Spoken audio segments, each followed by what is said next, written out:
going on, Jerome's? So we recently been doing the NFL news dump update. Well, we haven't this week because I've been lazy, but there's enough random Vikings material to do a Vikings news dump today, Wednesday, the beautiful August 2nd. Taking to do some things 2023.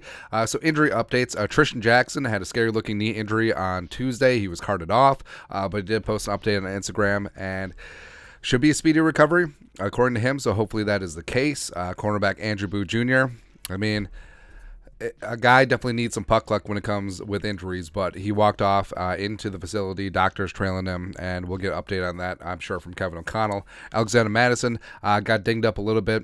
He did leave practice, but remained on the field and watched the rest of it, so hopefully it's not too serious. Because also, running back Kinkene and Wangu wasn't at practice on Tuesday. No explanation of what's going on there. Again, Kevin O'Connell likely will shed some light in a future presser. When wide receiver Jalen Speedy Naylor had himself a phenomenal day one of training camp on Wednesday and has been missing ever since. Kevin O'Connell said that he has a leg injury, and the hope was to get him back at some point this week, but he hasn't even been out on the practice field. So that's something to keep an eye on. Offensive tackle Darian Lowe, Saturday, the first fan practice, got dinged up and hasn't been back in action since. Right tackle Brian O'Neill, they're progressing him very slowly. On Tuesday was his first day wearing helmets and pads. He's still off to the side doing work. And Kevin O'Connell said that it is a slow burn progression to get him ready for week one. I'd say whatever, just make sure he's 100% for week one. It doesn't really matter at this point. Oli Uda has been filling in for him at right tackle with the first teams. And then Marcus Davenport, no team drills on Tuesday, but he was in full pads. But other than that, no explanation. And not injury related, but Daniil Hunter hasn't done full team work as of yet. I'm sure they're just getting him up to speed off to the side and individual drills. Someone who's getting a lot of work are two of the Vikings' premier draft picks this year. First-round pick Jordan Addison, the pride of USC, as well as third-round pick cornerback Mekhi Blackmon, also the pride of USC. Addison, as evidenced by some of the clips out there, he's working the Z, he's working the slot, so both sides of the offense, as well as he's working in the slot.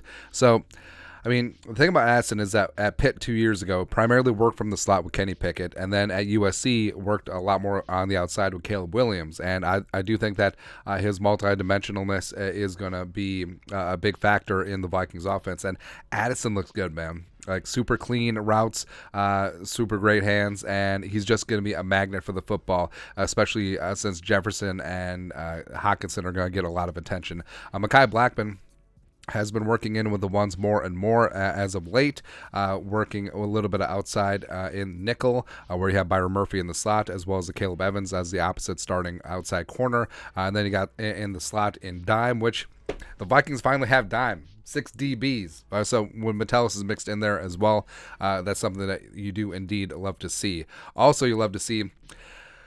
So I love moments like this. So a new camp tradition is they'll bring out a handful of fans, kids, and they'll just do the Griddy with Jefferson. And it's great. It's fantastic. And things like this matter, where these kids are going to remember this day forever. And like, players, when they go around, do autographs, whether it's in the structured, in the tent, or just impromptu before or after practice, signing things where, I mean, yeah, does it get tedious? Yes. Does it seem like the lines are never ending? Yes. But guess what? That kid is going to remember that autograph forever. Whether you sign a hat or a card or a scrap of paper, they'll remember it until they flip it to an eBay seller. But but it is really cool how the Griddy is taken over. And also, if you have kids, like anytime they do anything with any level of success, they will do the Griddy.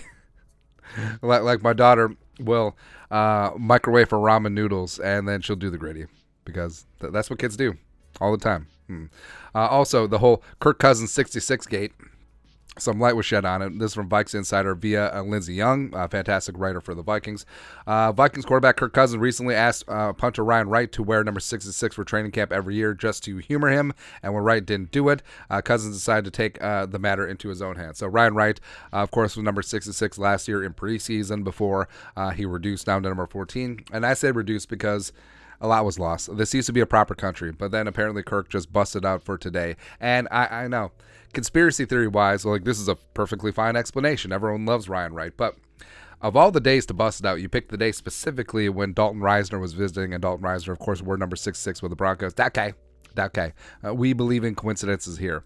Something that isn't a coincidence is, well, these guys are going to get a lot of sacks. I didn't have a good transition, but group photo, edge department doing autographs, and they're looking good, man. Like, although it does look like Daniil got photoshopped in here. Like, was this picture taken last Wednesday? I don't know. But Davenport looking good. Asazio Tomoe looks 9 feet tall. Curtis Weaver doing Boise State stuff, man. But Daniil also, look how, I understand, like, these guys are premier athletes, but look how jacked Daniil is. It still blows my mind. Daniil Hunter may be the pound for pound most jacked athlete in all professional sports, legitimately. Absolutely legit.